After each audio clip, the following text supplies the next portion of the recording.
மே 4ஆம் தேதி என்னதான் தேர்தல் முடிவுகள் வெளியானாலும் தற்போது வரைக்கும் தமிழ்நாட்டில் உள்ள அரசியல் கட்சிகள் பார்த்தீங்கன்னா ஒரு முடிவுக்கு வந்த மாதிரியே தெரியல. திமுக இந்த தேர்தலில் அவங்க சந்திச்ச தோல்வியை பொறுப்பேற்றுக்கிட்டாலும் விஜய் தலைமையிலான தாவக ஆட்சியை இன்ஸ்டாகிராம் வச்சு சோசியல் மீடியா வச்சு தான் அவங்க ஆட்சியை பிடிச்சிட்டாங்கன்னு சொல்லிட்டு தங்களோட தோல்வியை மீண்டும் சோசியல் மீடியா பக்கம் திருப்பி இருக்கிறாங்க. அடுத்ததா அதிமுகவை பார்த்தோம்னா 6 வருஷமா அவங்க கட்சி பிளவுகளையே சந்திச்சுட்டு இருக்கு. தற்போது வரைக்கும் இந்த தேர்தலுக்கு அப்புறமாவது அது மாறும் நினைச்சோம்னா இப்பவும் அந்த பிளவுகள் இன்னும் அதிகமாக தான் ஆகியிருக்கு. ஸோ அதிமுகவுடைய நிலை என்னவாக இருக்கும்? அடுத்ததா தாவெக்கா தான் தமிழ்நாட்டுடைய மாற்று சக்தி, விஜய் அவர்கள் தான் உண்மையான மாற்றத்தை கொடுக்க போறாருன்னு சொல்லிட்டு தாவெக்கா தரப்புல இருந்து ஒரு கருத்தை முன் வச்சிருக்காங்க. உண்மையிலேயே திமுகவுடைய தோல்விக்கு சோசியல் மீடியா தான் காரணம்னா அதிமுகவுடைய பிளவு இனிமேல் என்ன ஆகும், அவங்களுக்கு கட்சி எந்த நிலைமைக்கு போக போகுது, விஜய் தான் தமிழ்நாட்டுடைய உண்மையான மாற்று சக்தி, இப்படியான சந்தேகம் தான் நம்ம மூளையை கேள்வியே ஆக்கிரமிச்சு வச்சிருக்கு. ஸோ இதை தான் இன்னைக்கு நம்ம சால்வ் பண்ண போறோம். Welcome to dialogue Tamil and நான் நிர்மல்.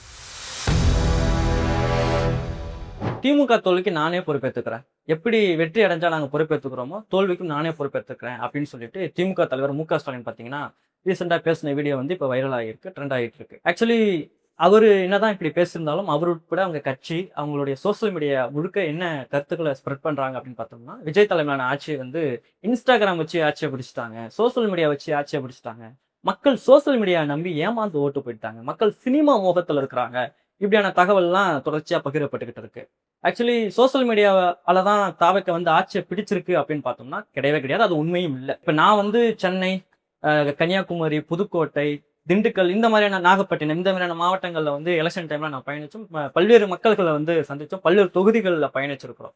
அங்க மக்கள் அதிகமா சொல்றது அதாவது இளைஞர்களும் பெண்களும் அதிகமா சொன்னது பாத்தீங்கன்னா தாவெக்காவா தான். இளைஞர்கள் சோசியல் மீடியாவில் அதிகமா இருக்கிறதுனால தாவெக்காவுக்கு ஓட்டு போட்டிருக்காங்கன்னு வச்சுக்கோங்களேன். ஆனா 40ல இருந்து ஒரு 60 வயசு உள்ள பெண்கள் உட்பட தாவெக்காவை தான் ஆதரிச்சிருக்காங்க. விசில் சின்னம் போய் சேர்ந்திருக்கு. அதுல ஒரு குறிப்பிட்ட சதவீதம் பார்த்தோம்னா ஆண்களுமே தாவெக்காவை ஆதரிச்சிருக்காங்க. என்ன காரணம் அப்படின்னு பார்த்தோம்னா, மக்கள் மேல திமுக ஆட்சி மேல ஒரு மிகப்பெரிய அதிருப்தி என்பது ஏற்பட்டிருக்கு. அந்த அதிருப்தி தான் திமுக இந்த சமயத்துல தோக்கடிச்சிருக்கு. அந்த அதிருப்தி தான் சோசியல் மீடியாவில பிரதிபலிச்சிருக்கே தவிர சோசியல் மீடியா அவங்கள ஆக்கிரமிக்கல, தாவெக்காவோட கருத்துக்கள் அவங்கள ஆக்கிரமிக்கல. திமுகவுடைய அதிருப்தியே தாவெக்கா வெற்றிக்கு முதற்படியா வெத்திட்டு இருக்கு என்பதுதான் இந்த தேர்தலில் மக்கள் சொன்ன விஷயமே. அப்படிதான் நான் பாக்குறேன். திமுக மேல மக்களுக்கு ஏற்பட்டக்கூடிய அந்த அதிருப்திக்கு என்ன முக்கிய காரணம் அப்படின்னு நான் பாக்குறேன்னா, ஃபர்ஸ்ட் அவங்க கட்சியுடைய நடவடிக்கைகள், மக்கள் கிட்ட அணுகுற அந்த விஷயம் என்னன்னா, இப்ப மேடைகளா இருக்கட்டும், மக்கள் கிட்ட பேசும்போதா இருக்கட்டும், ரொம்ப அதிகார பேச்சாகவும் ஆணவமாகவும் ரொம்ப இலக்காரமாகவும் ரொம்ப நக்கலாகவும் வாப்போன்னு பேசுறது, ஓசி பசன் கிண்டல் அடிக்கிறது, இந்த மாதிரியான விஷயங்கள்லாம் மக்கள்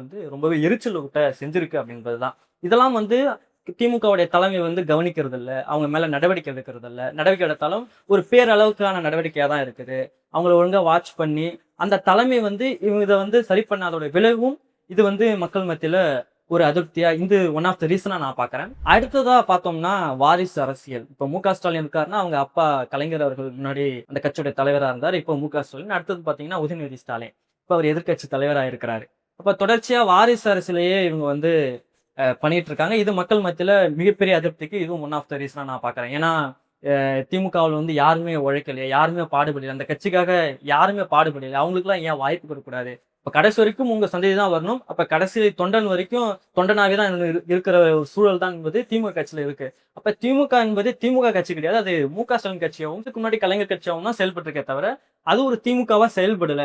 அதுதான் மக்கள் மத்தியில அவங்க அரசியல் பண்ணாததுக்கும் ஒரு காரணமா இருக்கு. சோ இதெல்லாம் பாத்தீங்கன்னா மக்கள் மத்தியில ஒரு மிகப்பெரிய அதிருப்தியா ஏற்பட்டிருக்கு அப்படின்றதுதான் சுட்டிக்காட்ட விரும்புறேன். இதெல்லாம ஒரு அதிருப்தி எதுக்காகவா மக்கள் திமுகவை நிராகரிச்சிட்டீங்க? திமுக எவ்வளவு நல்ல விஷயங்கள் பண்ணியிருக்காங்க, திமுக எவ்வளவு நல்ல திட்டங்களை கொண்டு வந்திருக்காங்க, அதுக்காகவே அவங்க ஓட்டு போடலாம்ல. இந்த காலை உணவு திட்டம், மகளிர் உரிமை தொகை, மகளிர் இலவசமா பேருந்துல பயணிக்கிறது, முதல் திட்டம், இப்படி ஏகப்பட்ட நல்ல விஷயம் பண்ணிருக்காங்களே, அதுக்காகவது திமுகவுக்கு ஓட்டு போட்டுருக்கலாம்ல அப்படின்னு நீங்க கேட்கலாம். நான் சொன்ன அந்த விஷயம் அதுக்காக தான் மக்கள் நிராகரிச்சுக்கான முழு காரணம் கேட்டா அது கிடையாது. அது ஒரு கட்சி எப்படி இருக்கக்கூடாது, ஒரு அரசியல்வாதி எப்படி இருக்கக்கூடாது, அது திமுக தான் சரி செய்யணும்.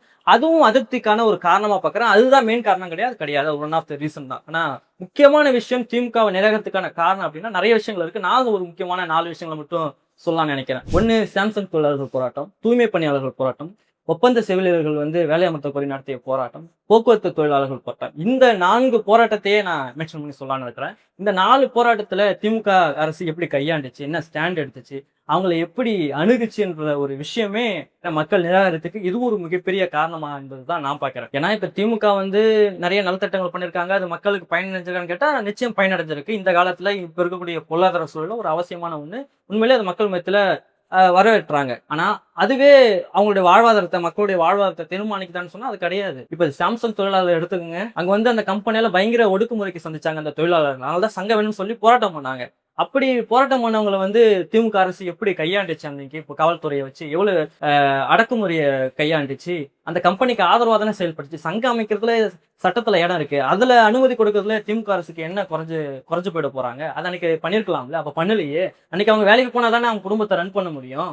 இந்த வெறும் நலத்திட்டங்களை வச்சு அவங்க குடும்பத்தை ரன் பண்ணிட முடியுமா? அதுதானே தூய்மை பணியாளர்கள் போராட்டம். வேலை நிரந்தரம் பண்ண சொல்லி தானே போராட்டம் பண்ணாங்க. அவங்கள நீங்க நடத்திய விதம் எப்படி இருக்கு? நைட்டோட நைட்டா போய் அரெஸ்ட் பண்ண அந்த விதம், அவங்களுடைய வாழ்வாதாரம் என்பது என்ன? அன்னைக்கு அவங்க வேலைக்கு போனா தானே அந்த வேலை நிரந்தரம்னா தானே அவங்க வாழ்வாதாரமே பாதிக்காது. வெறும் நலத்திட்டங்கள் மட்டும் அவங்க வாழ்வாதாரத்தை உயர்த்திடுமா? அதுதானே ஒப்பந்த தொழிலாளர்கள், அதுதானே போக்குவரத்து தொழிலாளர்கள். அப்ப இவங்களை நீங்க வந்து நடத்திய விதம், இவங்களை கையாண்ட விஷயம், உங்க ஆட்சியில காவல்துறை நடத்திய அந்த அடக்குமுறைகள், இதெல்லாம் வந்து மக்கள் மத்தியில மிகப்பெரிய அதிருப்தி ஏற்படுத்திருக்கு. இந்த அதிருப்தி தான் தாவேக்கா வந்து ஆட்சி அமர்த்திருக்க வச்சிருக்கே தவிர, இன்னும் தாவேக்கா வந்து நாங்க வந்தா இப்படி நிறைய பண்ணுவோம், இந்த விஷயங்கள்லாம் பண்ணுவோம்னு சொன்னனால மட்டும் மக்கள் ஓட்டு போடல. திமுக மேல இருக்கக்கூடிய அதிருப்தி தான் தாவேக்காவுக்கு ஒர்க் ஆயிருக்கே தவிர, தாவேக்கா வந்ததுனால புதுசா விஜய் வந்திருக்காரு, நல்ல சினிமா நல்லா நடிக்கிறாரு, அதனால நல்லது பண்ணுவாரு அப்படின்றதுக்காக ஓட்டு போடல.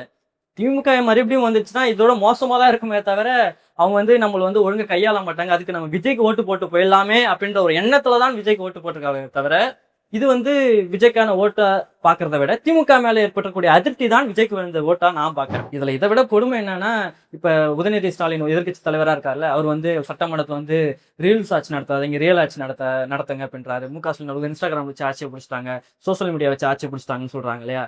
இதெல்லாம் எனக்கு எப்படி இருக்குன்னா, திமுக விட தாவேக்கா பெருசா சோசியல் மீடியாவில் ஒர்க் பண்ணல. நீங்க எலெக்ஷன் டைம்ல பாத்தீங்கன்னா, கடைசி பிரச்சாரம் முடிகிற அன்னைக்கு கூட ஸ்டாலின் அவர்கள் வந்து வீடியோ போட்டாரு. இப்போ 3 நாளுக்கு முன்னாடி ஒரு வீடியோ போறாரு. தொடர்ச்சி அவர் வந்து ஒரு சோசியல் மீடியா நல்ல ஆக்டிவா இருந்திருக்காரு. திமுகவில் ஒரு நல்ல ஆக்டிவா இருந்தார். ஒரு பெரிய பெரிய நிறுவனங்கள்லாம் வந்து திமுகவுக்கு வந்து வேலை பார்த்திருக்கு சோசியல் மீடியாவில்.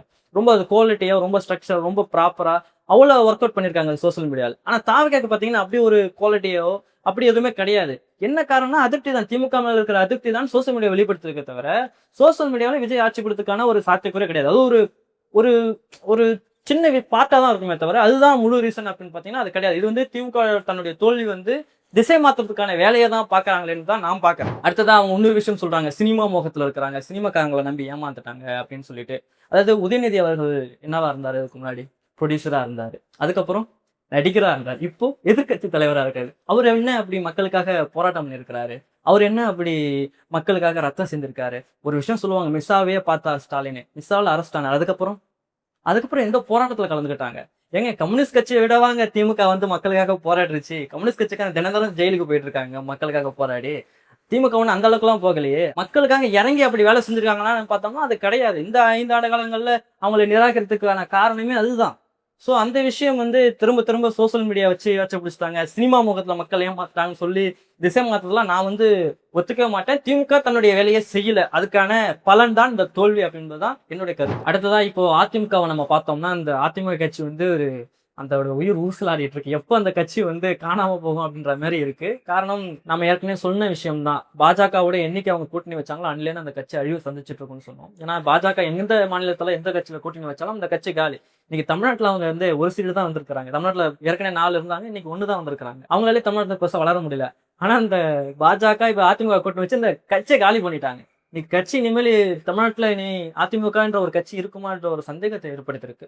சோ அதிமுக அழிவுக்கு மெயின் ரீசன் அது பாஜக தான். ஆனா இன்னைக்கு அது என்னவா மாறி இருக்குன்னா, அந்த ஜெயிச்ச அந்த 47 தொகுதிகள்லயும் சி.வி. சண்முகம் தரப்பு வந்து அப்படி இன்னைக்கு விஜய்க்கு ஆதரவு கொடுத்துருக்காங்க, அப்படியே பாதியா போயிட்டு.